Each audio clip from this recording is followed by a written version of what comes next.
Hello. आज का ये video the Indian partnership act ये प्रोविजंस को डिस्कस करने के लिए। इंडियन पार्टनरशिप एक्ट ये प्रोविजंस क्या क्या किन किन प्रोविजंस के बारे में बात करता है। हुआ partners of course goes without saying हमने डिस्कस करना है।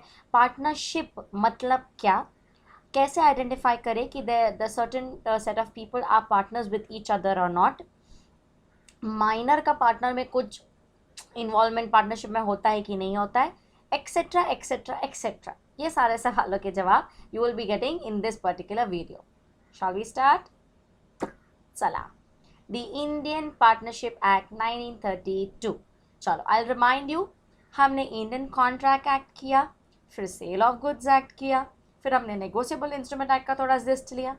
This particular Indian partnership act 1932 is again a part of your Indian contract act. ठीक है वो इंडियन कॉन्ट्रैक्ट एक्ट का ही हिस्सा, बट ये जो इंडियन कॉन्ट्रैक्ट एक्ट है उसमें से सोगा उसका एक हिस्सा साइड में हुआ, फिर पार्टनरशिप उसका एक हिस्सा साइड में होके अपना खुद का एक एक्ट बना, द इंडियन पार्टनरशिप एक्ट 1932। अब ये एक्ट हमें किस किस चीज़ के बारे में ये बताता है ये देखेंगे। उसके बाद एग्जाम पॉइंट ऑफ व्यू से हमें इसमें से क्या क्या करके जाना है, क्या क्या आता है, क्या क्या आ सकता है, etcetera etcetera we will talk about throughout the video. Beginning with the first slide. Okay, तो thanks to our super staff, मुझे काफ़ी अच्छे स्लाइड इस बार बना के दिए गए हैं with all the flow charts in it, because of which तुम्हें एज इफ मैं बोर्ड पे बना रही हूँ वैसे सारे डिटेल फ्लो चार्ट यहाँ पे देखने मिलेंगे। तो जैसे जैसे देखते चलोगे वैसे वैसे कॉपी करते चलिए। It is very important for the inter guys that your flow charts are in place. If your flow charts are in place that means exam के एक दिन पहले क्या करना है ये सवाल तुम्हें कभी पड़ेगा नहीं, क्योंकि एक दिन पहले क्या करना है, फ्लो चार्ट्स ही रेफर करने हैं। ओके चलो देखते हैं। Indian Partnership Act 1932 में the first thing that we are going to see is partnership. Okay. Section 4 defines relationship between persons who have agreed to share profits of the business carried on by all or any one of them acting for all. चलो essentials बाद में देखेंगे, सबसे पहले देखते हैं section 4 क्या बताता है। तो भाई पार्टनरशिप जो है ना, it's a relation between persons who have agreed to share profits of the business carried on by all or any one of them acting for all. Now what does this mean? सुनो, partnership ये तुम्हारे और मेरे बीच का एक ऐसा नाता है, एक ऐसा रिलेशनशिप है जहाँ पे तुमने और मैंने, हम दोनों ने अग्री किया है कि हम हमारे प्रॉफिट को शेयर करेंगे। दूसरी बात, प्रॉफिट कब होगा, जब हम काम करेंगे, बिजनेस करेंगे। तो ये जो बिजनेस हम कर रहे हैं ना, वो शायद हम सब इकट्ठा मिलके ना कर रहे होने दो, कर भी सकते हैं नहीं भी कर सकते। For example, it is a business which we are doing which is carried on by all of us. हर कोई वो बिजनेस करता है हम में से। तो मान के चलो हम 4 पार्टनर्स हैं, ठीक है। मैं हूँ, गोविंद है, संदेश सर है, दिलीप सर है, 4 लोग हैं। ये चारों के चारों इकट्ठा मिलके मान के चलो एक स्वीट्स की दुकान चलाते हैं। It's a partnership business, it's a shop in which all the 4 partners are doing business. तो ना दिलीप सर अपने काउंटर पे बैठते हैं, संदेश मार्केटिंग करते हैं, गोविंद अपना स्वीट्स तलने का काम करता है और मैं बैटर बनाने का काम करती हूँ। ठीक है, अपना शॉप फिक्स हो गया। तो मैं वो सारा जो बैटर है या जलेबी का होने दो या स्वीट्स का होने दो, वो रॉ मटेरियल में बना के देती हूँ। गोविंद मुझे तलवल के या सब कुछ शुगरी स्वीट करके देता है। संदेश सर हमारा अच्छा खासा मार्केटिंग करते हैं और दिलीप सर गले पे बैठ के कैश एंड अकाउंटिंग सब कुछ देखते हैं। तो मुझे बात बताओ, हम चारों जन एक्टिवली पार्टिसिपेट करते हैं हमारे पार्टनरशिप फॉर्म के बिजनेस में, हाँ के ना? तो this business will be known as carried on by all, everybody is carrying it on together. But यही ऐसा भी हो सकता है कि हम चारों के चारों बिजनेस के पार्टनर्स हैं, पर स्वीट का दुकान अकेला गोविंद चलाता है, अकेला गोविंद चलाता है। तो अगर अकेला गोविंद चलाता है, don't you think he is representing us as the one who's doing business? So the business is carried on by one acting for all of us. He says कि व्हाट मैम सर आप क्यों आके बैठ रहे हो, मैं अकेला वो अच्छा खासा बिजनेस संभाल सकता हूँ, आप बस कैपिटल कंट्रीब्यूट करो, आप मेरे सपोर्ट में रहो, मैं बाकी सारा एक्टिव बिजनेस कैरी फॉरवर्ड करूँगा। तो he is acting alone as if he is our representative. That is known as carried on by any one of them acting for all. तो ऐसा नेसेसरी नहीं है कि पार्टनरशिप के बिजनेस में सारे पार्टनर्स ने एक्टिवली काम करना ही है, नो नो नीड, कर भी सकते हैं, या मे बी फिर उनके लिए एक या दो लोग, they can act for all the remaining partners as if they all are doing business together, ठीक है। ओके, अब पार्टनरशिप के इसेंशियल्स क्या आते हैं तो देखते हैं। It is an agreement between parties, yes, agreement होना तो बहुत ज़्यादा जरूरी है, जब तक अग्रीमेंट नहीं तब तक आगे की बात हो ही नहीं सकती है। याद है कॉन्ट्रैक्ट में भी first it becomes an agreement, then later on it is going to become a contract etcetera, so agreement होना चाहिए। दूसरा, the agreement has to be with respect to what, to share profits of the business, मतलब हम agree करते हैं कि मैं और आप इकट्ठा मिलकर जो प्रॉफिट कमाएंगे वो हम इक्वली डिस्ट्रीब्यूट करेंगे, या फिर कोई प्रॉफिट रेशियो डिसाइड करके हम डिस्ट्रीब्यूट करेंगे, शेयर करेंगे। Then it should be carried on by either all or any one of them acting for all। तो मतलब एक तो एक इंसान कैरी करे, क्या एक या एक से ज़्यादा इंसान कैरी करे, या सब लोग इकट्ठा मिलकर वो बिजनेस को कैरी करे, पर बिजनेस करना ज़रूरी है, performance of business is important.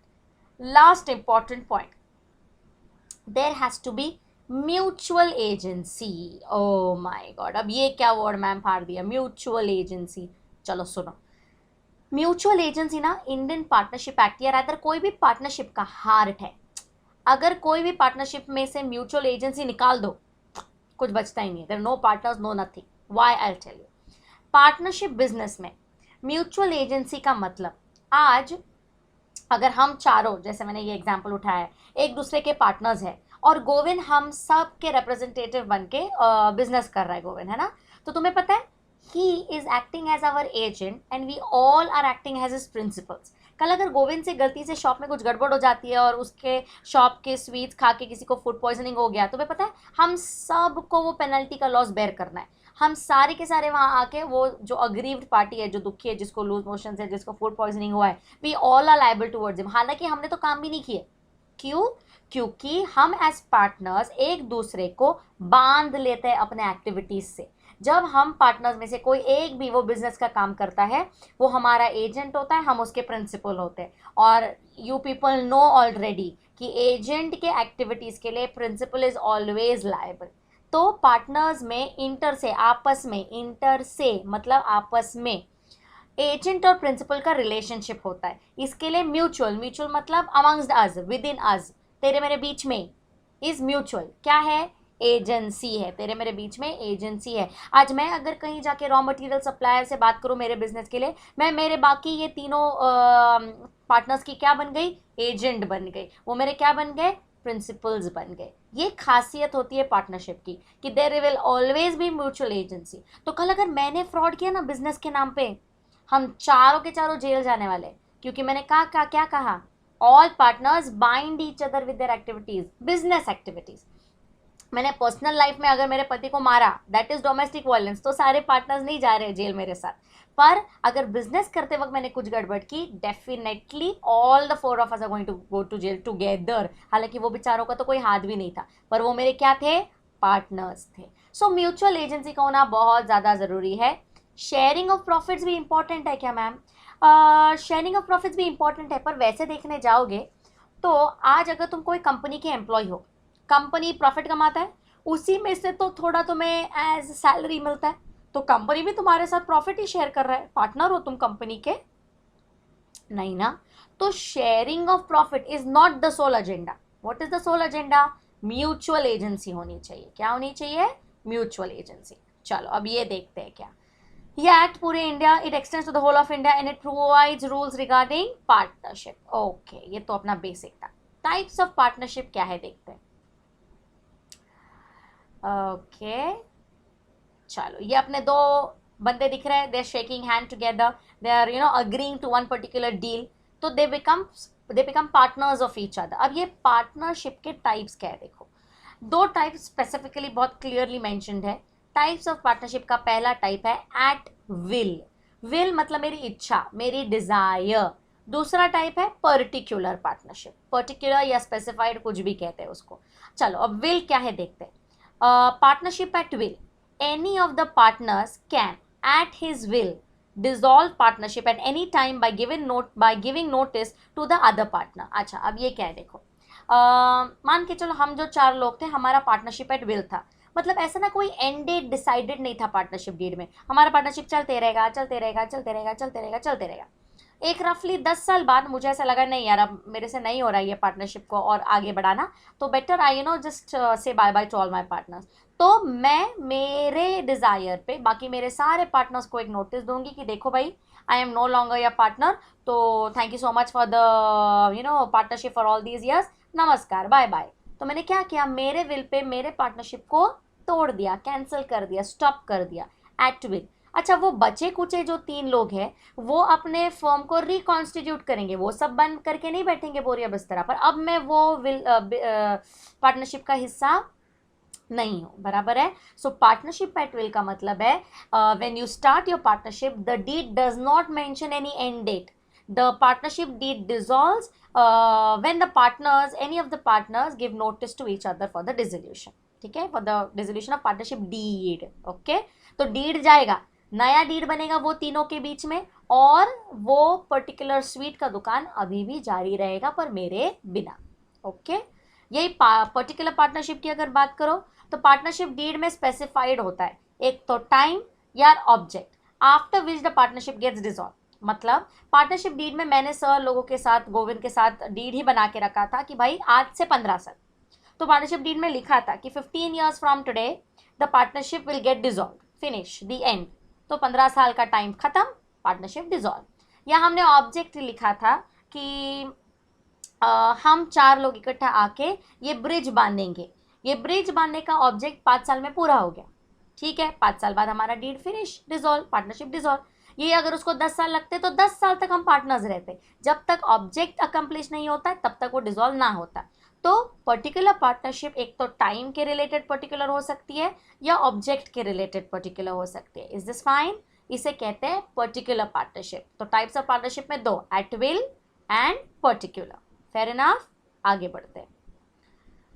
Okay, types of partners, this is a very famous question, हम 12th में तो ये इतने बार पढ़ चुके हैं कि पूछो ही मत। चलो, टाइप्स ऑफ पार्टनर्स। सबसे पहला पार्टनर होता है ma'am active partner.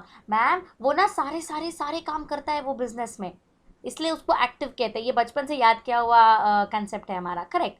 He is called as active partner because he actively takes part in the business of the organisation. So he contributes capital plus takes active part in day to day management and he is also known to the outsiders, बराबर है। वो एक ऐसा बंदा है जो capital तो contribute करता ही है प्लस बहुत काम भी करता है डे टू डे एक्टिविटीज में इन द मैनेजमेंट, एंड वो सबको मालूम वाला बंदा है। मालूम कैसे है? अरे यार, अब गोविंद जब स्वीट की दुकान पे बैठ के बोलेगा ये मेरा दुकान है, मैं बेच रहा हूँ ये वो, तो दुनिया को गोविंद बराबर पता है कि गोविंद का दुकान है। पर कल अगर मैं जाके अचानक बैठ जाऊँ तो दुनिया को पता ही नहीं है मैं कौन हूँ, क्योंकि मैं वहाँ पे एक्टिवली नहीं रहती हूँ। तो पब्लिक को पता ही नहीं होता है कि मैं भी मालिक हूँ, मैं भी पार्टनर हूँ। एक्टिव पार्टनर का वैसा नहीं होता है। एवरीबडी नोज आउटसाइड, पूरा world knows that he is one of the active partners of that particular business. चलो, सेकंड क्या है? Dormant partner. ये बंदा भी कैपिटल कंट्रीब्यूट करता है पर वो सिर्फ कैपिटल ही कंट्रीब्यूट करता है।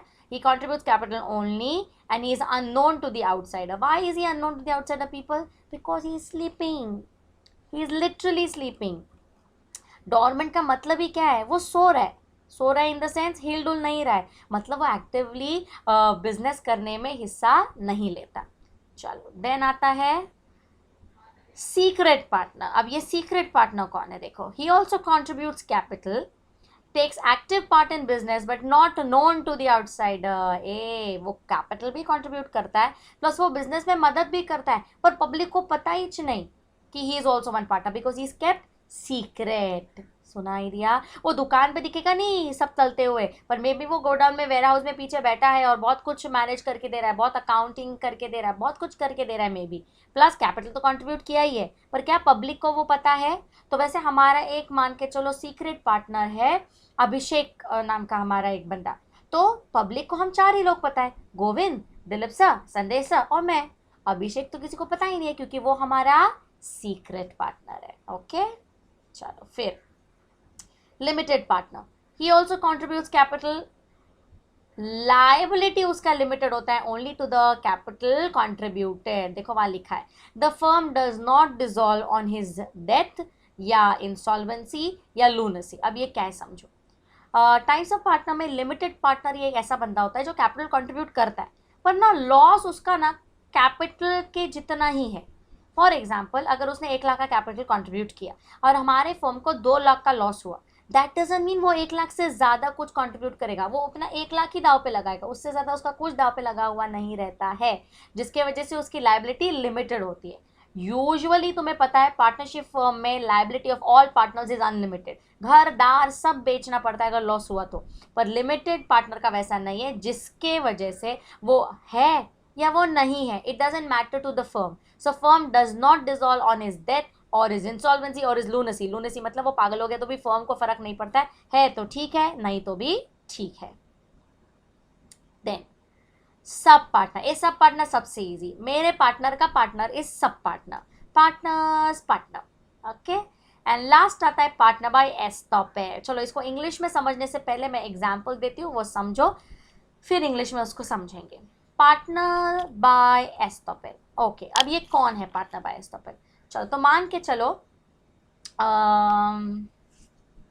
गोविंद का ये जो हमारा स्वीट का दुकान है, हम चला रहे। अब गोविंद का एक दोस्त है अमित, मान के चलो। ओके, अमित है ना, एक दिन अपनी गर्लफ्रेंड को घुमाने फिराने बाजार लेके जाता है। तो नई नई पटी हुई बंदी होती है, उसको बहुत इम्प्रेस करना होता है उसको कि अब क्या बताऊँ, कैसे पटाऊँ, कैसे उसको समझाऊँ कि मैं भी कुछ शाना हूँ। तो वो बंदी को बोलता है कि तुझे पता है यहाँ पे ना जस्ट कॉर्नर पे मेरी दुकान है, मैं पार्टनर हूँ यार, मेरा स्वीट्स का दुकान है, तो मैंने सोचा कि अब हम चल ही रहे हैं मार्केट, तो तुझे वहाँ पे घुमा के लेके जाऊँगा। तो बंदी भी खुश हो गई, वाह वाह स्वीट्स यार, आई मीन मुझे भी बहुत स्वीट्स पसंद है, ये दिख रहा है ना सब फूक रहे हैं, तो वो स्वीट्स खा खा के ही फूक रहा है। तो मेरे जैसी वो बंदी बहुत खुश हो गई, यार sweets amazing, I love sweets, I have a sweet tooth, चल मुझको वहाँ लेके चल, और तेरा ही बिजनेस है तो मुझे तो मस्त फ्री में मिल जाएगा। तो बंदा बोलता है चलो ठीक है चलो। तो ये जो अपना अमित है बंदी को बोल के लाता है कि वो उसका बिजनेस है, हालांकि वो पार्टनर है नहीं। गोविंद से मिलवाता है, गोविंद भी कहता है हाँ हाँ हाँ भाई ये भी हमारे पार्टनर है वगैरह वगैरह। बंदी ना खुशी खुशी में बहुत सारी जलेबियाँ खा देती, खाती है बहुत सारी जलेबियाँ खा देती है। अब हो जाता है, सब खत्म हो गया, बातचीत हो गई, बंदी खुश, बंदा बंदी को घर पे छोड़ देता है, अमित अपने घर चला जाता है, बंदी अपने घर चले जाती है। नेक्स्ट दिन सुबह उठ के अमित जो है अपनी गर्लफ्रेंड को फ़ोन करता है, तो गर्लफ्रेंड परेशान बोलती है ये भगवान पता नहीं क्या खिला दिया तुमने, ये वो, अब तो मुझे इतना सारा ये हो रहा है, मैं टॉयलेट से बाहर ही नहीं निकल पा रही हूँ, my stomach is upset, I am having loose motions, I want to sue you in to court of law, I want doctor का खर्चा, दिस इज नॉट फेयर, तुम बिजनेस कर रहे हो कि क्या कर रहे हो, क्या डाला है तुमने अपने जलेबियों में, एक्सेट्रा एक्सेट्रा। अच्छा, अब ना बंदा डर जाता है, बंदा सोचता है यार शिट क्या गोविंद ने डाला रहेगा जलेबियों में, पता नहीं। बंदा बंदी को फ़ोन पे बोलता है अमित बोलता है बंदी को फ़ोन पे, अरे नहीं नहीं रे मैंने तो मजाक किया था, मैं उसमें पार्टनर हुई ही नहीं, मैं तो ऐसे ही तुझे बोल रहा था। Can he do so? No. Once you represent yourself as the partner in any business, फिर तू पार्टनर है या तू पार्टनर नहीं है, तू पार्टनर ही मान के चला जाएगा, मतलब हम तुझे पार्टनर ही मानेंगे। तू बाद में मैं पार्टनर नहीं हूँ, I have stopped from being a partner, ऐसा नहीं बोल सकता, तुझे फिर कोई स्टॉप नहीं करेगा। You will not be able to deny your partnership, you will be considered the partner at least for that female. Why did the female enter into contract of eating that jalebis at your shop? Because she thought that it is your shop. तो ना अभी for her you are the partner, और कल अगर doctor का उसको खर्चा पड़ेगा ना, वो तुमने उसको कॉम्पनसेट करके देना बनता है, हालांकि वो दुकान तुम्हारा है भी नहीं फिर भी। क्यों? क्योंकि चर्बी, you wanted to represent yourself no as a partner, now you will have to keep representing yourself as a partner, you are stopped from denying your partnership. Clear? Deal में तुम्हारा नाम भी नहीं रहेगा बच्चों, फिर भी तुमने रिप्रेजेंट कर लिया, अब तुम फंस गए। क्लियर? चलो एक्सप्लेनेशन देखते हैं। A person represents himself to be the partner, not a partner in reality. He is considered partner for the contract where he represents himself as such and he cannot deny it later on. बाद में जाके तुम मुकर नहीं सकते कि नहीं नहीं मैं तो मजाक कर रहा था, मैं तो पार्टनर नहीं हूँ। No, you will be considered the partner. इसे कहते हैं पार्टनर बाय एस्टॉपेल, या उसको पार्टनर बाय होल्डिंग आउट भी कहा जाता है। बचपन से पढ़ रहे हैं पर कभी समझा नहीं होता है हमें। आई होप तुम्हें ये थोड़े एग्जाम्पल से समझा होगा कि यहाँ पे क्या हुआ है। ओके, चलो आगे बढ़ते हैं। The next part, existence of partnership and conducting business. Okay, देखते हैं। सेक्शन 6 कहता है, it provides that to determine partnership sharing of profit is not enough proof, there has to be existence of mutual agency, the partner shall bind others with their activities। okay, अब ये क्या है? मैंने जैसे शुरुआत में वीडियो में explain किया है कि सिर्फ शेयरिंग ऑफ प्रॉफिट या पार्टनरशिप है ये डिटरमाइन करने के लिए इनफ नहीं है। दो लोग आपस में पार्टनर्स है या नहीं ये कैसे पता चलेगा? वो प्रॉफिट शेयर कर रहे हैं इसके लिए नहीं, वो ऐसे पता चलता है जब उनके बीच में क्या दिख रहा है, म्यूचुअल एजेंसी का एग्जिस्टेंस दिख रहा है। जब तक उनके बीच में म्यूचुअल एजेंसी का एग्जिस्टेंस नहीं दिखता ना बच्चों, तब तक they will not be called as partners. Again one more example I can give you. Your parents, normally your father works and he brings his money to your mother, बराबर है? तो आपके पापा का जो भी प्रॉफिट है वो आपके पापा आपके साथ, आपके मम्मी के साथ बांटते हैं ना, शेयरिंग ऑफ प्रॉफिट है। तो क्या तुम सब उनके पार्टनर्स बन गए? नहीं ना। तो शेयरिंग ऑफ प्रॉफिट ये एजेंडा नहीं है। पर क्या आप आपके पापा की वजह से या आपके पापा आपके वजह से अगर कोई भी एक्टिविटीज़ में फंस रहे हैं तो हम कहेंगे कि तुम दोनों का भी एक इकट्ठा एक बिजनेस है और तुम दोनों आपस में एक दूसरे के एक्टिविटीज़ को एक दूसरे को बांधते हो, तब जाके म्यूचुअल एजेंसी कही जाएगी। So what is the true test to determine partnership? Existence of mutual agency, agent and principal of each other, ये सारे पार्टनर्स एक दूसरे के होते हैं। Okay, partners shall be acting as agents and principals of each other. Then conducting of business में क्या देखना है? Every partner has a right to take part in business. Of course हर पार्टनर का अधिकार है। तुम किसी भी पार्टनर को जबरदस्ती बिठा नहीं सकते, नहीं नहीं तू बैठ या तू कुछ काम मत करना, नहीं, उसका अधिकार है। He is bound to act diligently, diligently मतलब carefully, carefully is not recklessly, ऐसे कुछ भी उटपटांग तरीके से वो बिहेव नहीं करेगा। He has to behave very carefully as a proper responsible partner. Consent of all partners is required for taking decisions. ये जब भी कोई बिजनेस किया जाता है इन पार्टनरशिप, हर पार्टनर इक्वल है ना, तो तुम अकेले सारे पार्टनर्स के लिए डिसाइड नहीं कर सकते, तुम्हें सब कुछ डिस्कस करके हर पार्टनर के साथ बातचीत करके एक कॉमन डिसीजन पे आना पड़ता है। Every partner shall have the right to access, copy and inspect books of the firm. Yes, because you are a partner, as a partner तुम the firm के books को छू सकते हो, ले सकते हो अपने पास, जिसको एक्सेस करना कहते हैं। तुम उस तक पहुंच सकते हो। दूसरा, तुम उसे कॉपी भी कर सकते हो। तीसरा, तुम उसे इंस्पेक्ट भी कर सकते हो, क्योंकि वो है तुम्हारा ही ना, तुम भी तो उतने ही पार्टनर हो, तो हर पार्टनर को ये अधिकार है। Then if a partner is deceased, his legal representative shall have access to the books of accounts। हाँ, मतलब मैं पार्टनर थी और मैं मान के चलो अगर टपक गई तो मेरे जगह पे मेरा जो लीगल एयर है ना, वो मेरे पार्टनरशिप फॉर्म के बुक्स ऑफ अकाउंट्स को देख सकता है, एक्सेस कर सकता है। वो मेरी जगह नहीं लेता, क्योंकि पार्टनरशिप फॉर्म में पार्टनर की जगह किसी और को दे ही नहीं सकते अपन। क्यों पता है? पार्टनरशिप फॉर्म और पार्टनर एक ही होते हैं। There is no corporate personality like a company, है ना, कंपनी अलग होती है, मेंबर्स अलग होते हैं। वैसे फर्म में ऐसा नहीं होता है, पार्टनरशिप फर्म और पार्टनर्स एक ही होते हैं।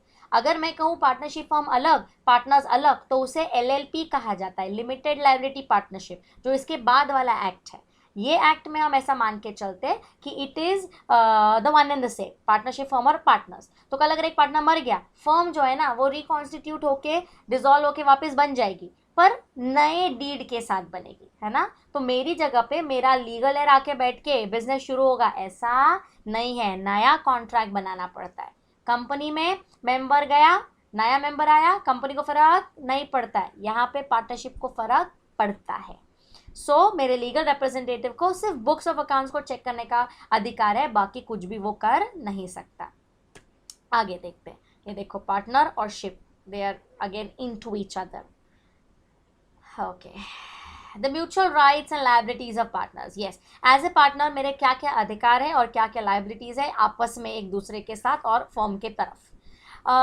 अ partner is not entitled to receive remuneration for conducting business. Yes, मुझे एक बात बताओ, तुम पार्टनर हो, मैं भी पार्टनर हो, तुम भी काम करो, मैं भी काम कर रही हूँ, तो क्या हमें सैलरी मिलनी चाहिए, remuneration?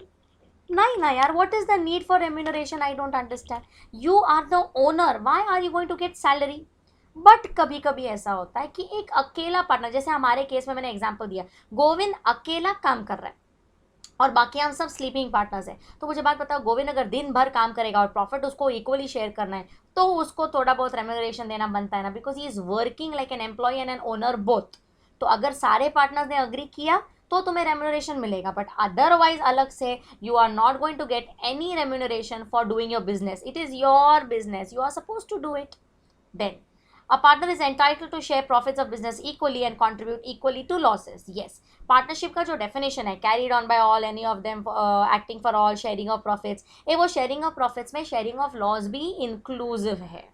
Okay, then partner making any payment or advance beyond the amount of capital shall be entitled to interest of 6% per annum. अगर किसी पार्टनर ने बिजनेस फर्म में एडवांस दिया या कैपिटल कंट्रीब्यूट किया, पेमेंट किया फर्म के नाम से, तो उसको जब रिटर्न पैसा आएगा उसको 6% पर इंटरेस्ट पर एनम का इंटरेस्ट एंटाइटल्ड होगा. वो उसका अधिकार है, उसका राइट है कि उसने बिकॉज ज़्यादा पैसा एडवांस दिया है तो रिटर्न में उसको इंटरेस्ट के साथ वो पैसा रिटर्न दिया जाएगा.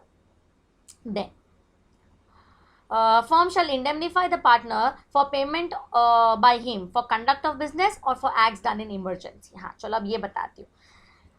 मान के चलो मुझे मेरे जो स्वीट की दुकान है उसके लिए एक बड़ा फाइनेंसिंग पार्टी मिलने वाला था. तो मैंने दिलीप सर, संडे सर सबसे बात की. तो sir Dilip sir, Sunday sir ने मुझे कहा कि एक काम कर राधिका, तू जाके वो पार्टी से बात कर, उसे पटा ले और फाइनेंस लेके ही आ जा. तो मैंने बोला ओके. अब जो पार्टी को मैं जाके मिलने वाली थी वो पार्टी है ना ऐसा था, मतलब उसे ये चाहिए होता था. तो मैंने उसे बोला चलो ठीक है, आप एक बड़े अच्छे खासे रेस्टोरेंट में मुझे मिलो. तो हम एक पर्टिकुलर 5 स्टार रेस्टोरेंट में मिले. आई ऑफर टू पे the bill for the lunch. हमने लंच साथ में किया, मैंने खाया, उसने खाया और पिया.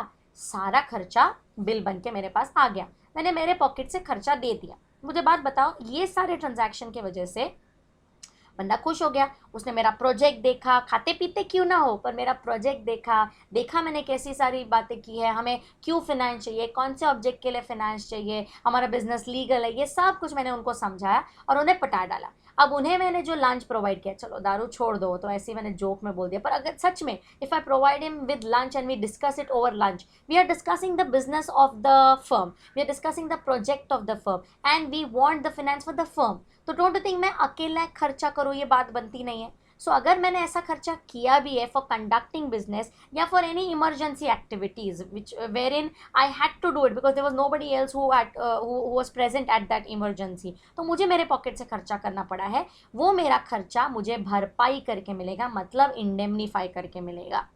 सुनाई दिया? क्योंकि वो खर्चा मेरे अकेले का एक्चुअली नहीं है, वो बिजनेस का खर्चा है. Fair enough? चलो. Then partner shall indemnify firm for any loss caused due to his neglect. इसका क्या मतलब है? जब फर्म तुम्हें फर्म के लिए काम कर देते हो तो इंडेमनीफाई करती है, वैसे ही अगर तुमने एज ए पार्टनर कुछ गलती की तो तुमने भी फर्म को इंडेमनीफाई करना है अगर कुछ तुम्हारे वजह से लॉस हुआ तो. Same, tit for tat. आगे एक्ट्स इन इमरजेंसी क्या होता है देखो. सेक्शन 21 कहता है in case of emergency a partner has authority to do all acts for protection of a firm as a man of ordinary prudence would and such acts even when conducted by a single partner shall bind the firm.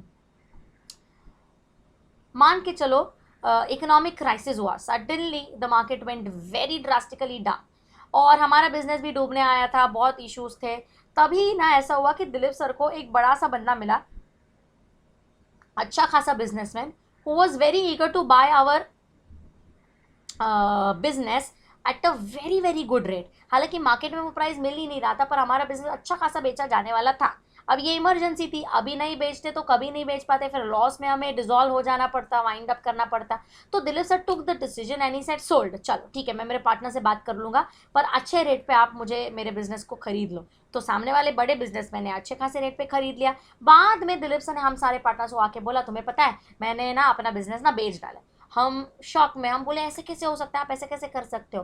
Then he explain to us that देखो you know this is an area of emergency, market collapse हो रहे हैं, बहुत सारी चीज़ें uncertain है. तो जब मुझे पता चला कि एक बढ़िया प्राइस पे बंदा खरीद ही रहा है तो मैंने बेच दिया बिकॉज इसको छोड़ के और कुछ ऑप्शन हमारे पास नहीं था।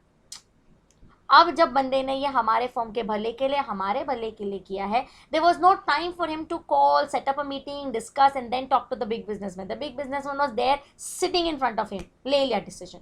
ओके, हम सारे पार्टनर्स दिलीप सर के वो एक डिसीजन से बंधे जाते हैं, बिकॉज वो डिसीजन उन्होंने इमरजेंसी में लिया है और फर्म के भले के लिए लिया है। So acts in case of emergency में, whenever a partner does an activity during emergency like a normal person would. A normal person would want to go for profit, no, would want to go for benefit. वैसे Dilip sir also would wanted to go for benefit and he took the right decision. तो संदेश sir, Govind, मैं, we all will support him. Clear? चलो आगे देखते हैं। हाँ, अब ये इंपॉर्टेंट वाला part, implied authority and acts beyond implied authority. देखो एक बात समझो, एज ए पार्टनर जब भी तुम कोई भी काम करते हो about the business, there are certain authorities which are implied and there are certain authorities which are expressed. अब implied authorities कौन सी मालूम है बच्चों? डे टू डे बिजनेस करना, तेरे दुकान पे कोई आता है, तू स्वीट्स बेचता है, हर बार स्वीट बेचते वक्त दिलीप सर बेचूं, सनी सर बेचूं, गोविंद बेचूं, ऐसे अगर मैं पूछते रह गई तो मैं खुद कभी बेच ही नहीं पाऊंगी। अरे डे टू डे एक्टिविटीज करना is an implied authority. All partners, because they are partners, have the right to sell and buy their products. Clarity, buy raw material, sell it, do this do that. But then there are certain activities ना जो day to day नहीं होती, जो usual नहीं होती है, जो कभी तो की गई वाली एक्टिविटीज होती है। अब ऐसे एक्टिविटी को अगर करना है तो डोंट थिंक इम्प्लाइड मतलब समझ के चलूंगी, ऐसा अथॉरिटी तो किसी के पास नहीं है। तो ऐसा कुछ हट के अगर मुझे करना है तो मुझे मेरे सारे पार्टनर्स को पूछ के उनसे एक्सप्रेस्ड लिखी हुई या बोली हुई अथॉरिटी लेके फिर ही वो काम करने का अधिकार है। So when we talk about authority, all partners usually have implied authority to do day-to-day activities, बराबर है। but there are certain activities which are beyond implied authority, जिसके लिए expressed authority लगती है, जो सारे partners की लेनी पड़ती है। for example power of attorney दे देते हैं या general बोल के authority देते हैं कि हाँ भाई ये ना तू कर ले, चलेगा, तू जो भी करेगा हम तेरे साथ हैं। ये बोलना, ये सबसे आना, ये बहुत ज़्यादा ज़रूरी है। तो वो कौन से ऐसे एक्ट्स हैं जो एम्प्लाइड होते हैं और कौन से ऐसे एक्ट्स हैं जो बियॉन्ड एम्प्लाइड होते हैं, वो ये तुम्हें फ्लो चार्ट में दिख रहा है। चलो देखते हैं। In order to bind the firm, an act done on behalf of firm में बी इम्प्लाइड और एक्सप्रेस्ड, बराबर है। फर्म को कॉन्ट्रैक्ट में बाइंड करने के लिए जो भी एक्ट किए जाते हैं by the partners, they might be expressed और they might be implied. An act that partner does in the usual course of business is under implied authority given to him. हाँ, जो रोजाना day to day activities of business जो हर कोई partner करता है वो एज अंडर सेक्शन 22 कैसे कहलाया जाता है? इम्प्लाइड अथॉरिटी वाला एक्टिविटी कहा जाता है। उसके लिए अलग से एक्सप्रेस अथॉरिटी की जरूरत नहीं है। पर उन्होंने क्या लिखा है word? The usual course of business, रोजाना बिजनेस करने की जो एक्टिविटीज है उसके लिए अलग से कुछ एक्सप्रेस्ड अथॉरिटी नहीं चाहिए। बट ऐसे भी तो कितने सारे एक्टिविटीज होते हैं जो हम यूजुअल बिजनेस में नहीं करते, कुछ अलग होते हैं, वो कौन से? तो चलो देखो, acts beyond implied authority. First, when the firm wants to submit a dispute of business to arbitration. Okay people, do you remember what is arbitration? Usually partnership deed में ना आर्बिट्रेशन का एक क्लॉज बिठाया हुआ रहता है। आर्बिट्रेशन के clause में ऐसा लिखा रहता है कि आज हम 4 लोगों में अगर कुछ झगड़ा हुआ, हम कोर्ट नहीं जाएंगे, हम आर्बिट्रेटर मिस्टर प्रदीप सर के पास जाएंगे। ओके, अब जब हमने प्रदीप सर को आर्बिट्रेटर बना के रखा है, इसका मतलब वो बंदे के पास उतना पावर है जितना कि ये कोर्ट के जज के पास हो, है ना। तो जब हमें ऐसा आर्बिट्रेशन के लिए डिस्प्यूट सबमिट करना है हमारे बिजनेस के लिए, या हमारे बिजनेस ने दूसरे बिजनेस के साथ पार्टनरशिप करके अगेन आर्बिट्रेटर रखा है, हमारा डिस्प्यूट हुआ है और अभी हमें आर्बिट्रेशन में जाना है, क्या हम ये रोजाना जिंदगी में करते हैं? आर्बिट्रेशन के लिए लेके जाना हमारे बिजनेस को is our usual day to day activity? No, it is not. So when our business wants to go to arbitration for dispute against any other business, I alone cannot take that decision. I need to have expressed authority from all the other remaining 3 partners of mine. तब जाके मैं represent करूंगी मेरे firm को arbitrator के पास। फिर Pradeep sir मुझे देख के ऐसा अज्यूम करेंगे कि हम चारों लोग वहाँ हैं। हालांकि चारों भी वहां जाएंगे तो भी यूज नहीं है, बोलना तो एक ने। तो मुझे दिलीप सर, संजय सर ने क्या बोला कि राधिका आप एक काम करो, हम आपको लिख के पावर ऑफ अटॉर्नी देते हैं, आप ही जाके रिप्रेजेंट करो, एक्सप्रेस्ड अथॉरिटी। ये मैं उनको बिना पूछे बिना बोले गोविंद से बिना बात किए मैं फटाक से जा नहीं सकती। I will need expressed power because it is an act which is beyond implied authority. Second, to open a bank account in his own name. Yes, Govind ने क्या किया, गोविंद ने हम सबसे बात की और हमें बोला कि मैडम मैडम सर सर मैं मेरे नाम से बैंक अकाउंट खोलूँ क्या अपने बिजनेस का? तो टेक्निकली बिजनेस का बैंक अकाउंट करंट अकाउंट होता है, पर वो सारे पार्टनर्स का इकट्ठा बिजनेस के नाम से होता है। अगर एक पार्टनर के नाम पे बिजनेस अकाउंट खोल रहे हो तो डोंट थिंक सारे बाकी पार्टनर्स ने अग्री करना जरूरी है, वरना कल पता कैसे चलेगा वो पैसे में से तुम्हारा कितना है, तुम्हारे बैंक में आ रहा है नहीं आ रहा है, एक्सेट्रा एक्सेट्रा। ओके, सो अगर एक पार्टनर के नाम से वो बैंक अकाउंट ओपन करना है तो अगेन एक्सप्रेस अथॉरिटी लगती है, बाकी सारे पार्टनर्स का permission. Then compromise claim for a firm. Compromise का मतलब है मांडवली, ओके, कम करना। एक सामने वाले रॉ मटेरियल बेचने वाले फर्म ने हमें रॉ मटेरियल बेचा और हमें उनको पैसे देने थे, ठीक है। अब हमने उनको पैसे दे दिए, वो हमें रॉ मटेरियल देते थे, हम पैसे देते थे, रॉ मटेरियल देते थे, पैसे देते थे। अब कभी कभी ऐसा होता है कि हमें क्लेम ऑफ फर्म को कॉम्प्रोमाइज़ करना पड़ता है। ओके, उल्टा देखो, हमने रॉ मटेरियल सामने वाले फर्म को दिया, उसने हमें पैसे दिए, हमने रॉ मटेरियल दिया, उसने हमें पैसे दिए। तो जैसे हमारा रॉ मटेरियल सप्लायर हमें रॉ मटेरियल देके हम उसे पैसे देते थे, वैसे हमसे भी कोई रॉ मटेरियल लेके हमें पैसे देता है। ऐसे टाइम पे जब वो हमें पैसे देता है, उसने हमें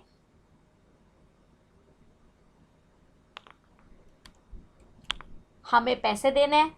तो जब उसने हमें पैसे देने हैं हम क्लेम करेंगे, है ना बच्चों। तो जब हम क्लेम करेंगे, माल हमसे उन्होंने लिया है मान के चलो 10 लाख का, हम क्लेम करेंगे चलो ठीक है एक काम कीजिए, आप ना 9,50,000 रुपीज़ दे के 50,000 माफ़ किया, कॉम्प्रोमाइज़ किया। ये अब 50,000 की बात है, 5 रुपए की बात नहीं है। तो जब हम ऐसा कोई बड़ा फर्म का क्लेम कॉम्प्रोमाइज़ करते हैं, मुझे मेरे सारे बाकी पार्टनर्स को पूछ के ही वो एक्टिविटी करनी ज़रूरी है, ठीक है। देन विड्रॉ सूट फाइल्ड, वो फील्ड हो गया, I am so sorry, filed है वो। Withdraw suit filed, okay. हमारे फर्म ने एक पर्टिकुलर मिस्टर एक्स के खिलाफ कोर्ट में सूट फाइल किया, ठीक है, फॉर मेजर रीजन, उसने हमें धोखा दिया था, what ever what ever what ever. अब उसने हमें आउट ऑफ कोर्ट सेटलमेंट के लिए मांग की, हमें बोला यार माफ़ कर दो, मैं आपको सब कॉम्पनसेशन देता हूँ, सब कुछ सब कुछ सब कुछ। तो अब हमारे फर्म के नाम से दिलीप सर कोर्ट में जाके केस विड्रॉ करके आए। अकेले जा सकते हैं? नहीं, बट दैट डजंट मीन हम चारों हाथ में हाथ डाल के जाएंगे विड्रॉ करके आएंगे। अकेले जा पाएंगे कब?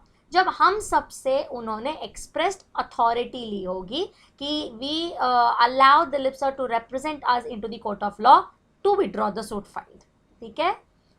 Admits liability in a suit against firm. अच्छा, जैसे हम सूट फाइल किया हुआ विड्रॉ नहीं कर सकते अकेले, वैसे किसी ने अगर हम पे कोई लाइबिलिटी अराइज करके सूट फाइल किया है तो वो हमारी लाइबिलिटी है, आई अग्री, ये एडमिट करने के लिए भी हम सारे लोग होने चाहिए, या हमारे में से कोई एक पार्टनर एक्सप्रेस्ड अथॉरिटी के साथ वहाँ खड़ा होना चाहिए। कोई भी मन किया वहाँ जाके खड़ा हो गया, हाँ भाई अग्रीड, आपका 1 करोड़ का लाइबिलिटी हमें देना है, अग्रीड, ऐसा एक अकेला पार्टनर नहीं बोल सकता, because all partners are equal. तो जब ऑल पार्टनर्स आर इक्वल, वो एक अकेला अगर वहाँ खड़ा है, मेक श्योर करो कि वो अकेले को एक्सप्रेस्ड अथॉरिटी मिली है, एम्प्लॉयड अथॉरिटी से इम्प्लाइड अथॉरिटी से बात होने वाली नहीं है। देन एक्वायर और transfer immovable property on behalf of the firm. Yes, acquire का मतलब है खरीदना, ट्रांसफर का मतलब है बेचना। ए इमूवेबल प्रॉपर्टी मतलब बड़ी जगह, जमीन, जायदाद, factory, what ever you call it, immovable. ऐसा कुछ अगर खरीदना है या बेचना है, it's a big decision, is it not?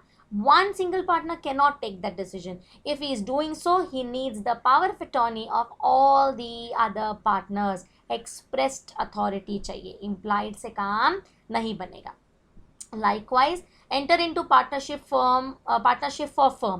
आज अगर हमारे फर्म को दूसरे फर्म के साथ पार्टनरशिप करनी है, टेक्निकली फर्म तो कुछ है ही नहीं, पार्टनर्स ही पार्टनरशिप में आने वाले, तो अकेला हमारे फर्म का एक पार्टनर अगर दूसरे फर्म के साथ जाके पार्टनरशिप करे, क्या हम ऐसा कहेंगे हमारे फर्म का पार्टनरशिप हुआ है?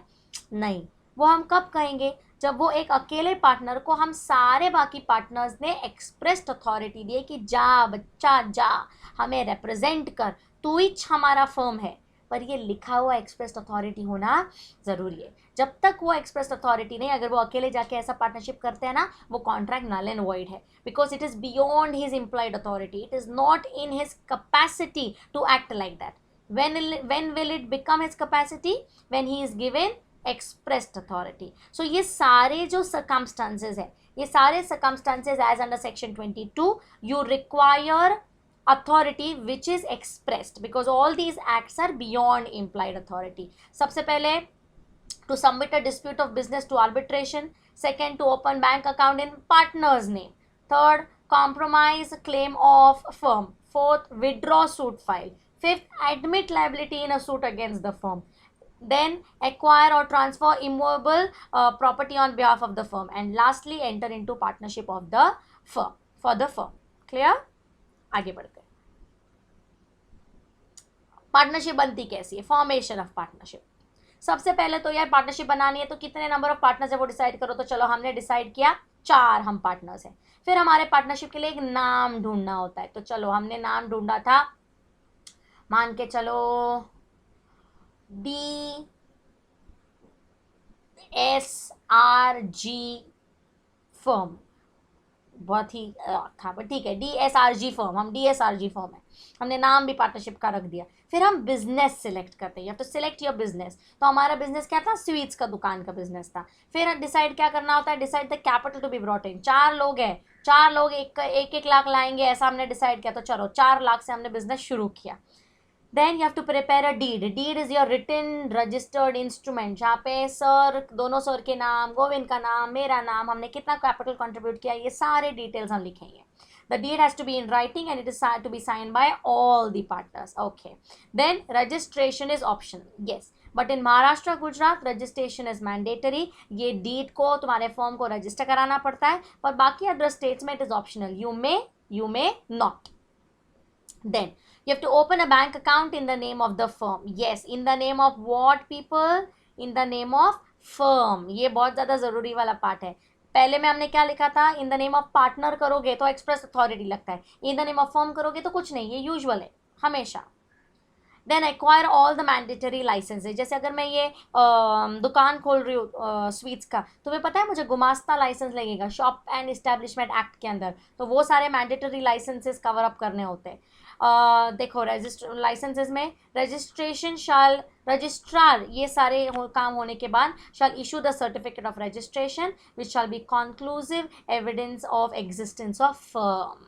मतलब जब मैं पार्टनर्स डिसाइड करूँ, पार्टनरशिप फर्म के लिए नाम रख दूँ, बिजनेस डिसाइड कर लूँ, कैपिटल लेके आओ, डीड बनाओ, डीड राइटिंग में हो, साइंड बाय ऑल पार्टनर्स हो, रजिस्टर करवाने की कोशिश करूँ, तो अप्लाई करूँ तो रजिस्ट्रार, और मेरे बिजनेस के नाम से अगर मैं बैंक अकाउंट खोलूँ, एंड प्लस जो भी बेसिक लाइसेंसेस मुझे लगते हैं वो अगर मैं ले लूँ, तो रजिस्ट्रार सेटिस्फाई होके मुझे रजिस्टर करेगा, सर्टिफिकेट ऑफ रजिस्ट्रेशन देगा, एंड ये सर्टिफिकेट मेरे फर्म और मेरे पार्टनरशिप के एग्जिस्टेंस का प्रूफ रहेगा, फुल प्रूफ एविडेंस। क्लियर? ये देखो डन डील, बत्ती दिमाग की जल गई है, वो भी खुश है, मैं भी खुश हूँ, सब खुश है। देन अब कंसेप्ट आता है माइनर। मैंने वीडियो की शुरुआत में बताया था माइनर का क्या सीन होता है पार्टनरशिप फर्म में, पार्टनरशिप एक्ट में, क्या एक माइनर पार्टनरशिप फर्म का हिस्सा हो सकता है? चलो लेट्स सी। सेक्शन 30 कहता है that even if minor cannot become a partner, he may become beneficiary. Yes. तो all 4 of us are partners. मैंने क्या किया? मेरे पार्टनरशिप के जो प्रॉफिट शेयरिंग मेरा रेशो है, मेरा प्रॉफिट का एजेंडा है, वो प्रॉफिट का एजेंडा मैंने मेरे बेटी के नाम पे असाइन कर दिया है। तो my daughter, even when she is a minor, she is the beneficiary, she is the beneficiary. So technically she is a part of my partnership, she is a minor but she is a beneficiary. Even being a minor, he still has the right to access and inspect or copy books of accounts. वो access है, please kindly make the change, it's access. He still has the right to access and inspect or copy books of accounts. Okay. अब अगर मान के चलो मेरी बेटी उर्वी 10 साल की हो गई, 12 साल की हो गई, उसे सब समझ में आ रहा है, उसे समझ रहा है क्या करना है, बाद में वो 15 साल की हो गई, 15 साल के होने पे उसको ऐसा लगा नहीं मम्मा आपका जो पार्टनरशिप फॉर्म है ना उसके मुझे बुक्स देखने हैं, कैसा चलता है, अकाउंटिंग क्या चलता है वो देखना है, तो फेयर इनफ ना, A 15-16-year-old child might want to know what these things are. So because he's a beneficiary, even when he's a minor, he can still access the books, copy the books, and inspect the books of the firm. Okay, then what next can he do? Minor shall never be liable for the acts of the firm. Yes, he is only the beneficiary. उसे कभी भी उसके ऊपर कोई भी liability arise नहीं होती है. Minor gets opportunity to become partner. हाँ, अब ये कैसे देखो, जब माइनर मेजर हो जाता है तो वो टाइम पे before he becomes major he is informed that देखो तुम अभी फिलहाल बेनिफिशियरी हो, तुम चाहो तो तुम पार्टनर भी बन सकते हो. So he gets an opportunity to become a partner when on attaining majority. Attaining is becoming a major. चलो अब उसका क्या सीन है. He shall within 6 months of attaining majority or coming to know that he was beneficiary and is now entitled to partnership, whichever is later, give public notice. चलो अब ये क्या है समझो. उर्वी माइनर थी, बेनिफिशियरी भी थी, 15 साल की हो गई, 16 साल की हो गई, 17 साल की हो गई, अब 18 साल की होने वाली. अब मैंने उससे अच्छा उसका birthday is 9th May. Okay, तो 9th May को she is going to become 18 years old, adult हो जाएगी. मैंने उसे उस दिन नहीं बताया, उसका हैप्पी टू यू हो गया, सब कुछ हो गया. मैंने उसे 15 मई को बताया कि यू नो व्हाट उर्वी, आप तो बेनिफिशियरी हो पार्टनरशिप फॉर्म में, पर अभी आपके पास ऑप्शन है, आप पार्टनर भी बन सकते हो. You can choose to become a partner या you can choose not to become a partner, your wish. पर करना क्या है अभी देखो. उसका बर्थडे था 9th May, that is on 9th May she becomes a major, या she comes to know that she was a beneficiary sorry and now entitled to a partnership. मुझे बात बताओ ये कब पता चला coming to no?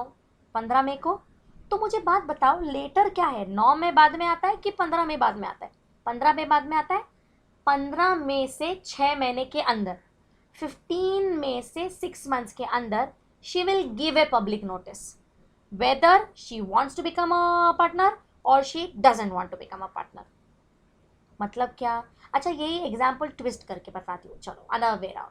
9th May को she is going to become an adult. मैंने 5 मई को उसको बताया, देख बेटा 9th May को अभी तू एडल्ट हो जाएगी, तो तेरे पास ना ऑप्शन है, तू पार्टनर बन भी सकती है, तुझे पार्टनर नहीं बनना है तो तू पार्टनरशिप छोड़ के भी जा सकती है, योर कॉल. अब मुझे बात बताओ 5 में पहले आया कि 9 में? 5 में. What is later? 9th May. अब हम 9th May से 6 महीना काउंट करेंगे.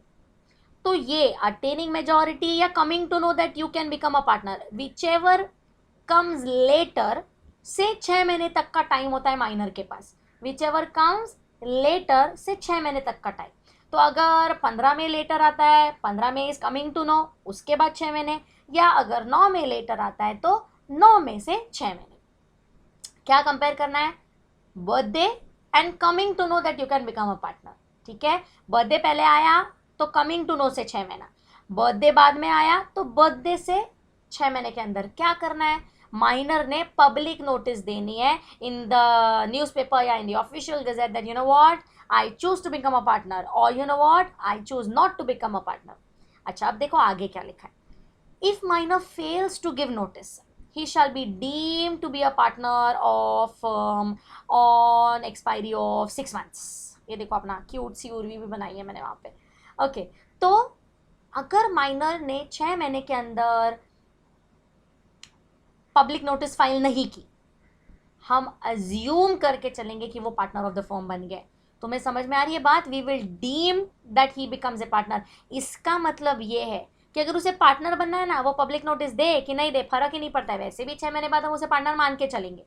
पर अगर उसे पार्टनर नहीं बनना है, अब ज़्यादा ज़रूरी है कि 6 महीने के अंदर तुमने पब्लिक नोटिस देनी है कि I no longer want to become a partner और you know get converted from a beneficiary to the partner in this partnership firm. Is this clear? This was the concept with respect to minors. अब inter level पे minor से related June 17 के paper में 9 mark का एक सवाल पूछा गया था, everything with respect to a minor. So please याद रखो, आई थिंक वो जून 17 का ही पेपर था. इट वॉज रफली 9 मार्क्स का एक क्वेश्चन. तो 9 मार्क का weightage in your paper is good enough. You can attempt these particular cases when asked about minors या partnership firm. तो याद रखो ये छोटे छोटे कंसेप्ट है, पर ये बहुत ज़्यादा ज़रूरी है कि इसमें से क्या पूछा जाएगा, यू नेवर नो. सो हर चीज़ अच्छे से ढंग से करके जानी है. Then expulsion of partner. चलो अब जब पार्टनरशिप की बात करो तो क्या हम एज अ पार्टनर किसी और पार्टनर को निकाल सकते हैं? मुझे बात बता, तुम सब इक्वल हो तो तुम कैसे दूसरे को निकालोगे? तो he may be expelled by majority partner. But majority partner मतलब जास्ती की मेजॉरिटी करके कल कोई भी किसी को भी निकालने लग जाएगा ना यार. जैसे मान के चलो हम चारों में से ना संदेश सर एकदम हरिश्चंद्र है, मतलब एकदम ईमानदार, ऑनेस्ट, एवरीथिंग. तो मैंने दिलीप सर और गोविंद ने क्या किया, जास्ती की मेजॉरिटी की उनको निकाल दिया.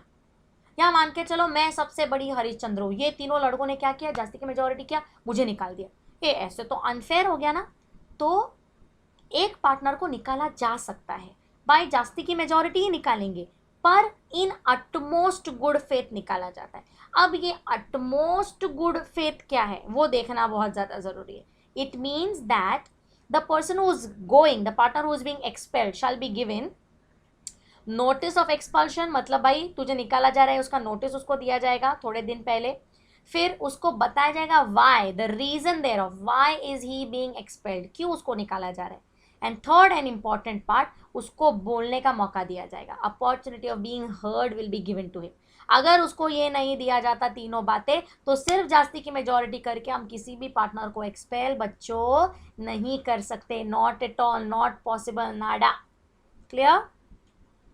चलो अब हमें थोड़ी बातें देखनी है पार्टनरशिप फर्म से रिलेटेड. ओके, अब ये रिकॉन्स्टिट्यूशन ऑफ फर्म की बात कब आती है? ओके, इस पे भी केसेस आ सकते हैं. देखो टेक्निकली अगर मैं बात करूँ ना, वेटेज की बात अगर देखी जाए तो जून 17 के पेपर में ही पेपर एनालिसिस किया था हमने. एक 9 मार्क का क्वेश्चन पूछा गया और थोड़े से ऑब्जेक्टिव. अदरवाइज ये पार्टनरशिप फॉर्म, पार्टनरशिप एक्ट में से द लास्ट 2-3 अटेम्प्ट्स कुछ नहीं पूछा गया. हार्डली एक 2-3 मार्क का MCQs, that's it. But that is why maybe in the coming exam they might ask you something out of this. You never know, because paper pattern बदलते रहता है. पर इन जनरल बहुत मार्क्स का आएगा ऐसा एक्सपेक्टेड नहीं है. आएगा तो ज़्यादा से ज़्यादा 10 मार्क का आएगा. देखते हैं. Reconstitution of firm. Partnership is an agreement between partners of the firm. Any change in their relationship amounts to reconstitution of firm. बराबर है. ये हर बार पार्टनर चेंज हो गया तो अपना फर्म बंद नहीं हो जाता. फर्म है ना, बंद होके चेंज होता है, वापस उभर के आता है, तो रिकॉन्स्टिट्यूट होता है. क्योंकि हम 4 पार्टनर थे, अगर मैं उसमें से निकल गया, अभी 3 ही बचे ना, तो कॉन्स्टिट्यूशन चेंज हो गया, reconstitution. Then situations where firm gets reconstituted. Profit sharing ratio change हुआ, रिकॉन्स्टिट्यूशन होता है. पार्टनर नया एडमिट हो रहा है, रिकॉन्स्टिट्यूशन होता है. पार्टनर रिटायर हो रहा है, रिकॉन्स्टिट्यूशन होता है. पार्टनर मर गया तो भी फर्म का रिकॉन्स्टिट्यूशन होता है. ए फर्म का, हाँ, डीड का नहीं. डीड हमेशा डिसॉल्व होगा, नया डीड बनेगा. फर्म डिसॉल्व नहीं होगा, फर्म रिकॉन्स्टिट्यूट होगा. वापिस एक बार, ये सारे रीजंस के वजह से अमालगमेशन ऑफ 2 पार्टनरशिप फर्म्स, एक पार्टनरशिप फर्म दूसरे पार्टनरशिप फर्म के साथ जुड़ गई और तीसरी बन गई, तो क्या हुआ, फर्म रिकॉन्स्टिट्यूट हुआ. डीड हमेशा डिसॉल्व होता है. डीड मतलब लिखा हुआ अपना इंस्ट्रूमेंट, वो हमेशा डिसॉल्व होगा, नया बनेगा. फर्म रिकॉन्स्टिट्यूट होगा, चेंज होगा, अल्टर होगा. क्या क्या रीजंस थे? Change in profit sharing ratio, admission of new partner, retirement of existing partner, death of partner, amalgamation. Okay, चलो. एडमिशन ऑफ पार्टनर क्या आता है? A new partner may be admitted to the firm for increase in capital, strengthening the management of firm, and there shall be computation of new profit sharing ratio. Okay, अब क्या क्या हुआ, मैंने एक नया पार्टनर ऐड ऑन कर लिया. अब ये जो मेरा नया पार्टनर है वो मैंने क्यों लाया है साथ में हमारे फर्म में? तो मान के चलो हमने प्रदीप सर को ऐड इन कर लिया हमारे फर्म में. क्यों फर्म में ऐड किया? क्योंकि वो अपने साथ अपना कैपिटल भी लेके आए, तो हमारा फर्म का कैपिटल इंक्रीज हो गया. And also he is a very good person with respect to management. बहुत अच्छा मैनेजमेंट के बारे में उनको पता है. तो अगर उन्हें बहुत अच्छा मैनेजमेंट के बारे में पता है, क्या हो जाएगा, उनके मैनेजमेंट स्किल को हमारा फर्म यूज़ कर पाएगा. Simple. So there shall be computation of new profit sharing ratio, क्योंकि हमारा प्रॉफिट जब हम 4 लोगों में बांट रहे थे अलग था, अब हम 5 लोगों में बांटेंगे तो अलग हो जाएगा. इसे कहते हैं changes in the firm. Firm कहीं पे भी बच्चों डिसॉल्व नहीं हुई, फॉर्म रिकॉन्स्टिट्यूट होके चेंज होके नए से उभर के ऊपर आई। देन रिकॉन्स्टिट्यूशन फॉर्म में आगे रिटायरमेंट ऑफ पार्टनर, चलो वो भी देख लेते हैं। Existing partnership deed comes to an end, yes मैंने क्या कहा, हमेशा डीड खत्म हो जाती है। New deed is made on different terms, yes वो रिटायर्ड जो पार्टनर है वो निकल जाता है और बचे कुछ पार्टनर आपस में नया डीड बना देते हैं। Retiring partner is to give notice of retirement except sleeping partner. अच्छा मुझे बात बताओ, सबको पता था कि मैं ये चारों के साथ पार्टनर हूँ पार्टनर हूँ पार्टनर हूँ, अब अगर मैं पार्टनरशिप से रिटायर होकर निकल रही हूँ, डोंट थिंक मुझे पब्लिक को बताना जरूरी है कि देखो भाई अब मेरा उनका नाता नहीं है, ये पब्लिक नोटिस देना जरूरी है, वरना मेरे पे लायबिलिटी आती है। मैं पार्टनर ना होने के बावजूद, you people remember partnership by estoppel, people will misrepresent me as the partner and then I will have to be deemed to be a partner। तो बेटर है मैं पब्लिक नोटिस देके वो कंफ्यूजन निकाल दूं। पर स्लीपिंग पार्टनर को क्यों नहीं देनी होती है रिटायरमेंट की नोटिस? लॉजिकल ना, कौन जानता है स्लीपिंग पार्टनर को? जब पब्लिक को वैसे भी पता नहीं कि तुम पार्टनर हो तो क्या फर्क पड़ता है तुम हो भी या रिटायर हो चुके हो। देख he shall be liable to third parties for acts done before retirement, yes retirement होने से पहले अगर तुमने कुछ जुगाड़ किया है तो वो पार्टीज जो थर्ड पार्टीज है जिनके साथ तुमने डीलिंग किया है उसके लिए तुम लायबल हो। अ पार्टनर में रिटायर थ्रू म्यूचुअल एजेंसी और एज पर पार्टनरशिप डीड और by giving notice to others. हाँ through mutual agency coming to an end, actually mutual agency खत्म हो जाता है, पार्टनर रिटायर हो जाता है। पार्टनरशिप डीड में लिखा था कि भाई हम इतने तक ही पार्टनर्स रहेंगे तो भी पार्टनर रिटायर हो जाता है, या मैंने एट विल से पार्टनर्स को बताया देखो भाई मुझे रिटायर होना है बाय बाय, तो also I get retired. Okay, reconsideration और किसकी वजह से होता है? डेथ ऑफ पार्टनर की वजह से होता है। और lastly expulsion of partner in utmost good faith. जब देख रिटायरमेंट मैं खुद से होती हूँ, डेथ तो भाई कभी भी हो सकता है, और एक्सपल्शन मुझे मेरे पार्टनर निकालते हैं, ये सारे रीजंस भी फॉर्म को रिकॉन्स्टिट्यूट करते हैं। सुनाई दे रहा है बच्चों? I know this is see, यहाँ पे कोई मस्ती मजाक नहीं हो रहा है, नहीं कर पा रही हूँ क्योंकि ये सीरियस टॉपिक्स है, ये कंसेप्ट तुम्हारे ब्रेन में बहुत अच्छे से फिक्स होने जरूरी है। सो एक्सप्लेनेशन है, we can not do he ha in these videos like our contract act, but inter है, फोकस करना ज़रूरी है, सोचना ढंग से ज़रूरी है। तो कॉन्ट्रैक्ट एक्ट वगैरह ठीक था, बेस था तो हम ही हु कर पाए, अब बेसिस नहीं है, अब हम सीरियस चीज़ें पढ़ रहे हैं, तो स्टिक टू इट, सोना मत, वीडियो देखते देखते मार खाओगे। देन रजिस्ट्रेशन की बात लिखते हैं। State government provides for appointment of registrar of forms for this act. Partners जो है वो अप्लाई करेंगे फॉर रजिस्ट्रेशन, स्टेट गवर्नमेंट बताएगा रजिस्ट्रार्स कहाँ है, उनका जुरिसडिक्शन क्या है। वो एप्लीकेशन में क्या क्या लिखेंगे हम? फॉर्म का नाम, place of business, name in full and address of partners, भाई फॉर्म का नाम बता दो, प्लेस ऑफ बिजनेस बता दो, पार्टनर्स का नाम पता सब बताना है। फिर फॉर्म का ड्यूरेशन क्या है, अगर विल है तो ये नहीं लिखेंगे, एट विल रहेगा तो, पर अगर टाइम या ऑब्जेक्ट है तो वो ड्यूरेशन बताएंगे। And name of other places where the business is carried on, तुम्हारे अलग कहीं ब्रांचेस है क्या कुछ है, वो सारा डिटेल्स वहाँ लिखा जाएगा। Then application to be sent to registrar of area where firm's principal place of business is carried on, yes head office जहाँ है ना वहाँ के रजिस्ट्रार को तुम रजिस्ट्रेशन के लिए अप्लाई करोगे। Registration can be effected at any time by sending application to registrar by post और बाय हैंड डिलीवरी। रजिस्ट्रेशन ना बच्चों तुम कभी भी कर सकते हो। मान के चलो हमने हमारा ये जो फॉर्म है ना 3 साल पहले शुरू किया, आज 3 साल खत्म हो गए, अब हम रजिस्टर करने जा रहे, चलेगा। ऐसा नेसेसरी नहीं कि शुरुआत में ही करना है। कंपनी का कैसा होता है, पहले ही रजिस्टर करना पड़ता है, बाद में नहीं कर सकते हो, तो पहले जो किया उसको मतलब ही नहीं है। हमारा फॉर्म इंडियन पार्टनरशिप एक्ट क्या बोलता है, पार्टनरशिप फॉर्म शुरू रखो, रजिस्टर करोगे नहीं करोगे चलेगा, महाराष्ट्र गुजरात में करना पड़ेगा, बाकी स्टेट्स में करो करो करो करो, बाद में जाके अगर तुमने अचानक कभी रजिस्टर किया चलेगा, नो प्रॉब्लम्स, कोई डिफेक्ट नहीं, कोई प्रॉब्लम नहीं। अच्छा ये एप्लीकेशन कैसे भेजोगे? पोस्ट से भी भेज सकते हो, हैंड डिलीवरी से भी जा सकता है। Registrar of firm shell make note and give certificate of registration. Effect of non registration, okay अब एक बात समझो, रजिस्ट्रार को अप्लाई किया, रजिस्ट्रार ने देख लिया और रजिस्ट्रेशन सर्टिफिकेट दिया, तुम्हें पता है हमने अप्लाई करके हमारे डॉक्यूमेंट्स रजिस्ट्रार को पहुंच गए is equal to I am a registered firm ना, तो हम एक्चुअली सर्टिफिकेट ऑफ रजिस्ट्रेशन का इंतजार करते ही नहीं है। My application being sent and received by the registrar is equal to I getting registered as a partnership firm, ये खास बात। पर अगर मैं कहूँ मैं रजिस्टर्ड हूँ और तुम्हारी फर्म रजिस्टर्ड नहीं है, मुझे कुछ तो फायदा होना चाहिए रजिस्ट्रेशन का, या तुम्हें कुछ तो नुकसान होना चाहिए, तो people would want to register. तो that is the effect of non registration, it's the disadvantages. A partner cannot sue the firm if anything happens in an unregistered firm. जब तुम पार्टनर दिखते नहीं हो, तुम्हारी फर्म दिखती नहीं है, तो तू फर्म को कहाँ से सू करेगा इन द कोर्ट ऑफ लॉ? तो तेरा नुकसान है, तुझे कोई प्रोटेक्ट करने वाला नहीं है, क्योंकि फर्म को तूने रजिस्टर नहीं किया.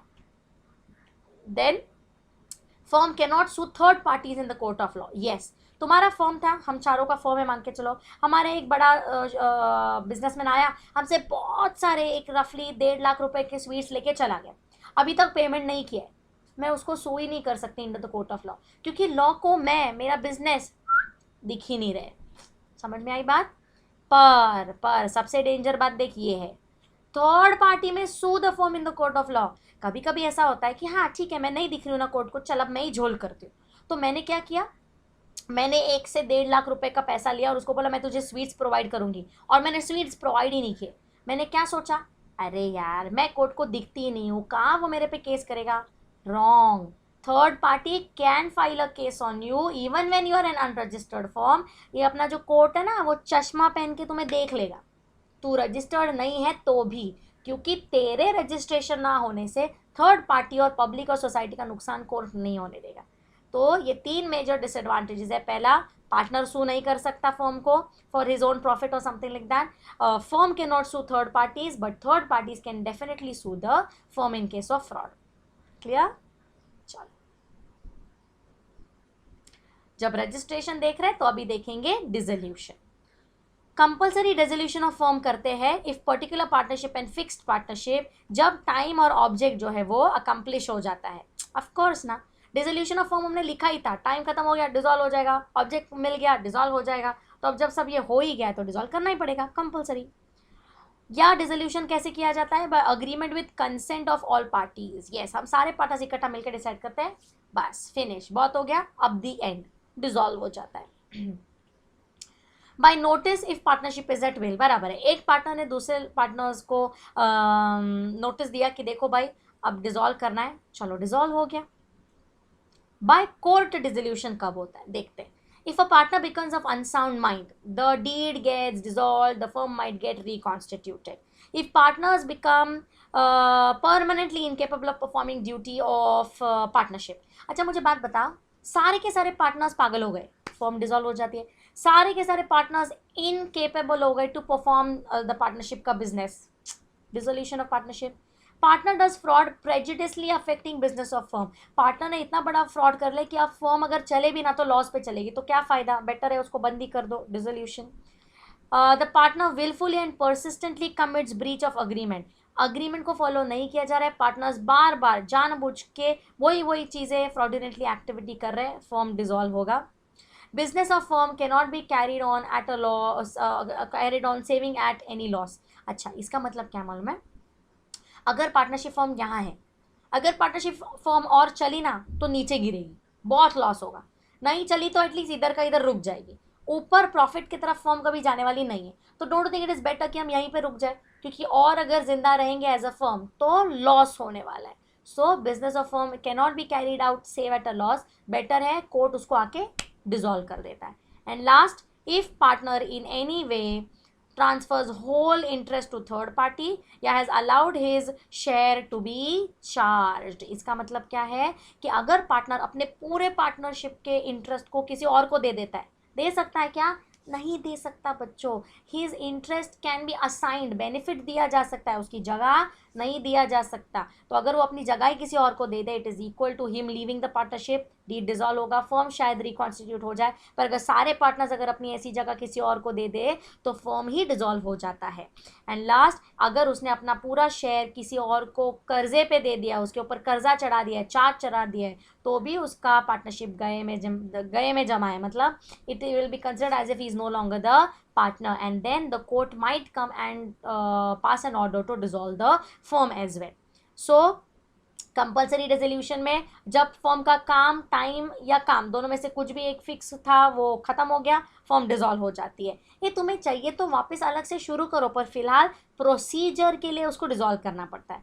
सारे पार्टनर्स अग्री करके डिसॉल्व भी कर सकते हैं, पार्टनरशिप एट विल में एट विल दिखा के भी, नोटिस दिखा के पार्टनरशिप डिसॉल्व हो सकता है, या by court the firm can get dissolve. Court के रीजन भी हमने यहाँ पे लिस्ट किए हैं। डिसॉल्व है इसके लिए मैंने फोटो डाले, देख शटर डाउन हो रहा है, firm is coming to an end, और my slide is also coming to an end, is it not. चलो अब अगर हम कहें कि हमारा पार्टनरशिप यहीं पे ख़त्म होता है, इसके क्वेश्चंस का क्या मैम, पीडीएफ में ऑलरेडी उसके क्वेश्चंस है, पर फ्रैंकली पेपर एनालिसिस में देखो तो लास्ट 4 अटेम्प्ट से पार्टनरशिप एक्ट में से कुछ पूछा नहीं गया है। जून 17 के पेपर में एक रफली 7-9 मार्क्स का एंड 2-3 मार्क्स का एमसीक्यूज वगैरह कम्बिनेशन में पूछ के 10-12 मार्क का पेपर में ये पर्टिकुलर एक्ट का वेटेज था। ओके, बट अब चेंजेस है, एलएलपी के बारे में पूछते हैं, कभी कभी पार्टनरशिप के मायने के बारे में भी पूछ लेते हैं। So it is always safer to learn all the things that are there in this partnership act. It's an easy act kids, it's not rocket science, है ना। तो ये कंसेप्ट को अगर हम दिमाग में रख के चले कि माइनर का क्या, फॉर्म का डिसोल्यूशन कब कब होता है, बाय कोर्ट कब होता है, कंपलसरी कब होता है, अच्छा हमारा जो रिकॉन्स्टिट्यूशन ऑफ फॉर्म है वो कब कब हो सकता है, ये सारा अगर हम याद रखें तो हमें फॉर्म के बारे में सब पता चल जाएगा। रजिस्ट्रेशन ऑफ फॉर्म का क्या सीन होता है वो भी पता चलेगा। उसके पहले हमने क्या देखे, टाइप्स ऑफ पार्टनर्स देखे, पार्टनरशिप का इसेंस क्या है, म्यूचुअल एजेंसी ये पार्टनरशिप का इसेंस है। फिर पार्टनर्स में इम्प्लाइड अथॉरिटी और एक्सप्रेस्ड अथॉरिटी, याद रखना है कि which are the acts beyond implied authority. अगर वो एक्ट्स तुम्हें याद है, कल तुम्हें अगर केस में पूछा गया this was done by this particular partner, determine whether it is as per implied authority और एक्सप्रेस्ड अथॉरिटी, तो तू पूरा लिख के आ सकता है कि इम्प्लाइड अथॉरिटीज ये है, एक्सप्रेस अथॉरिटीज ये है, केस में दिया गया एक्सप्रेस अथॉरिटी में आता है, इसके लिए उसके लिए एक एक्सप्रेस अथॉरिटी लगेगा। अगर एक्सप्रेस अथॉरिटी मिला डन, नहीं मिला the partner can not do that activity without express authority from all other partners. Conclusion भी लिख पाओगे, सुनाई दिया। सो ध्यान से पढ़ो, ढंग से पढ़ो, फ्लो चार्ट्स को कॉपी करो, compare it with the notes, try to solve एक आधा case and come to me with doubts if any. I hope this will be sufficient for you to understand this particular act. Meet you with another video with another act. Till then, tada, bye bye.